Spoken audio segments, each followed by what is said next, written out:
Guys বাড়ি থেকে আমি রয়েছি এখন মিনিমাম 80 কিলোমিটার দূরে। তা এখন রয়েছে তোমার উত্তর চব্বিশ পরগনার অন্তর্গত মাটিয়া বাজার, কারণ বসিরহাট মাটিয়া বাজার। সেখানে আমি একা রয়েছি আর সাথে রয়েছে তোমার দুটো বন্ধু। আর ইতিমধ্যে যেমন যা দিয়ে তারপরে দেখা হচ্ছে তোমাদের সাথে। আর কী কী করি আছে সারা রাত এই বসিরহাটটা পুরো ঘুরবো এবং কী করবো এবং সম্পূর্ণ এই ভিডিওর মধ্যে দেখতে পারবে। হঠাৎ করে চলে এসেছি কারণ তোমাদেরকে না জানিয়ে। আর এই জায়গাটা অ্যাকচুয়ালি মাটিয়া বাজার, কারণ বিখ্যাত একটা বাজার। হয়তো লাইফের একবার এসেছিলাম, তখন হয়তো তোমাদেরকে জানাইনি। আজকে হঠাৎ করে চলে এসেছি, তাই তোমাদেরকে জানাতে হলো।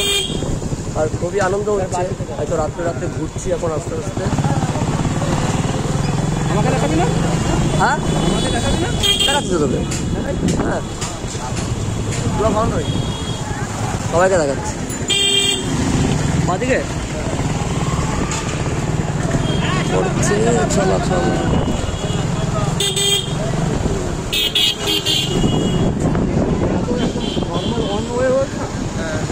এটা হচ্ছে তোমার টাকি রোড বলে ঘোষণা। এই রোডের নাম হচ্ছে টাকি রোড। এখন দেখি বন্ধু কোথায় নিয়ে যায় আমাকে, তারপরে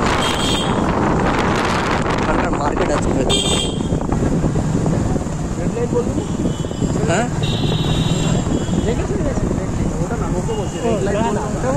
না না ওটা বলতে হবে না।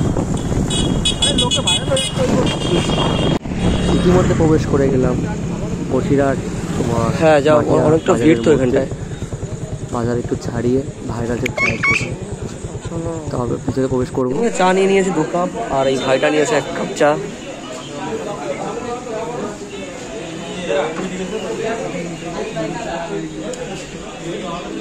আজকের মতো এইটুকুই। চা খাওয়া কমপ্লিট হয়ে যায়, তার সঙ্গে আমার কিছু চিকেন পকোড়া দিলাম। সত্যি খুব ভালো লাগলো এখানটায় এসে। আর চাটা সত্যি খুব ভালো বানিয়েছে। কোথায় বেরিস? হেঁটে হেঁটে যাবি? গাড়ি চলে হেঁটে যাওয়া যাবে না, তাহলে দিদি বাড়ির সামনে যাবো। সামনে যে ব্রিজটা আছে না, যেখানটা দিদি বাড়ির সামনে দিয়ে যাবো। মানে আমরা দিদি বাড়ির সামনে দিয়ে যাবো, তাই বলছি। দিদি বাড়ির সামনে যাওয়া যাবে কেন? সাইড কাদা ওখান থেকে গেট খোলা, রাত্রে গেট খোলা থাকে, 5টার পরে গেট খোলা। কাদা কাদা কাদা হবে। ওখানে কাদা বাজার কী করবো? ওখানে আড্ডা মারবি এক ঘন্টা? ওই করতে হবে এখন। বাড়ি তাহলে 9:30 মধ্যে আড্ডা মেরে তারপরে ঘুমাই এসে ঘুমাই পড়বে।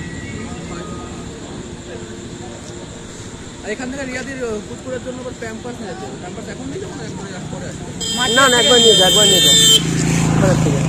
একবারে নিয়ে যাই, একবার নিয়ে। সেটাই বলছি। ওই সামনে দোকান। তো গাইস এই পর্যন্তই থাকলো, এই পর্যন্ত আজকে। আর দেখা হচ্ছে আগামীকাল আবার। আর আজকে চাটা সত্যি খুব ভালো লাগলো। এবং তোমরা যদি অবশ্যই আসো এই নর্থ চব্বিশ পরগনার মধ্যে এই মাটিয়া বাজারে বসিরহাট, তবে আসার পরে 1 কাপ চা খেয়ে নেবে। সেটা মাটিয়া বাজার থেকে তোমার একটু এই পাশটা ডান সাইডে হেঁটে আসতে পারি, এই চায়ের দোকানটা পেয়ে যাবে। আর সত্যি খুব ভালো চা বেরিয়েছে। কারণ আমি একটা কথা বলবো, নদীয়ার ছেলে হয়ে চব্বিশ পরগনার সাপোর্ট করলাম। আমি ফার্স্ট টাইম একটা চায়ের দোকান নিয়ে।